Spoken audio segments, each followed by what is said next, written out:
Show of hands, can digital technologies help with productivity? Yeah? Yeah, kind of as I'd expected.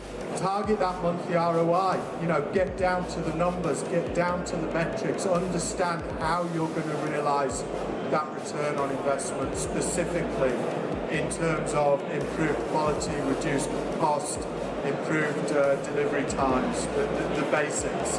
But make no mistake, have a plan, because you'll certainly fail if you don't have a plan. 7 very simple steps that will take you to success in digital innovation.